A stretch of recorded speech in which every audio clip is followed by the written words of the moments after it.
guys, this is Julia, and welcome to Convos with Julia. In these videos, I'm going to be answering questions that you may have wondered about what it's like to live life blind. So the first question that I'm going to be answering is about how I dream. So I basically dream just like any of you would, except I can't see in my dreams. Like when you dream, you can hear, see, smell, touch, taste, everything.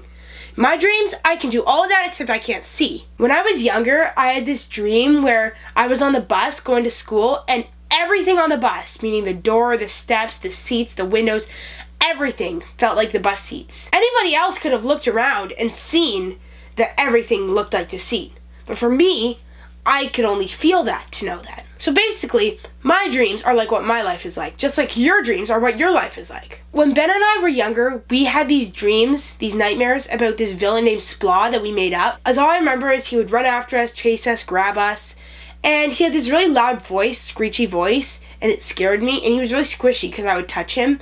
That's all I remember him. But Ben could see him in his dreams, but I couldn't. I could only hear and touch him. Ben would describe him to me, and according to him, he was just like this big blob. Next question is, do I understand colors? I do not understand colors because I have never seen colors ever in my life. I've been blind since birth, never seen colors. But I can associate colors with things that I've heard, smelled, touched. For example, when I think of the color green, I think of the grass and trees and nature. When I think of color blue, I think of the sky or water. When I think of the color orange, I think of oranges. Like there was actually one time where someone asked me what I thought of when I thought of the color orange, and I was like, hello, I think of oranges, it's obvious. So how much do I want to be able to see? I don't really desire to see that much because I am so used to my life as it is, and I love my life the way it is, honestly. I could never ask for a better life. Another thing is, if I could see, I would have to learn from the beginning everything, like how to read and write and print,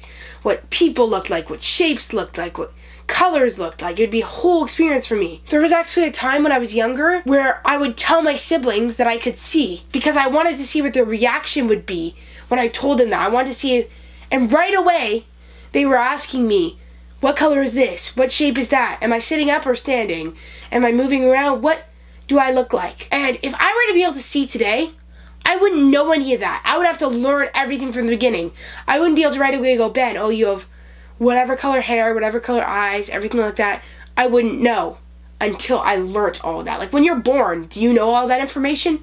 No, it'd be like me being born and seeing. There are some advantages to being blind. In the past, I've gotten to meet certain people, I've gotten to be on TV shows, I've gotten to go places like the CNIB, like Joe Camp, and I get to get on airplanes first, which is really nice. And also, since I can't see, I judge people by how they look on the inside, their inner appearance, like how they act, their personality, if they're nice or not. I don't care if someone tells me what they look like. I don't care if someone were to tell me that person's ugly. I don't care one bit because anyone can have a different opinion. One person can come up to me and be like, oh, he's ugly. And another person can come up and be like, oh, he's beautiful. Or, not beautiful, but you know what I'm saying. But, like, everyone has a different opinion, so I don't base it on things that I can't see for myself. I only base it on what I can see for myself, which is how they act on the inside and what their personality is. That's all that matters to me in getting to know a person. So those were all the questions for today. I hope you guys enjoyed this video. If you did, leave a like. And if you have any questions, anything that you're wondering about what it's like to live a life blind, leave them in the comments and I will try my hardest to answer them in the next video. See ya! So that was the first Convos with Julia. I hope you guys liked it. I'm kind of trying out a bunch of new series on my channel. Convos with Julia being one of them, and then both of my other two sisters are kind of doing their own kind of little series. So be on the lookout for those videos coming soon, and I'll see you in the next video. If I'm in it. Bye.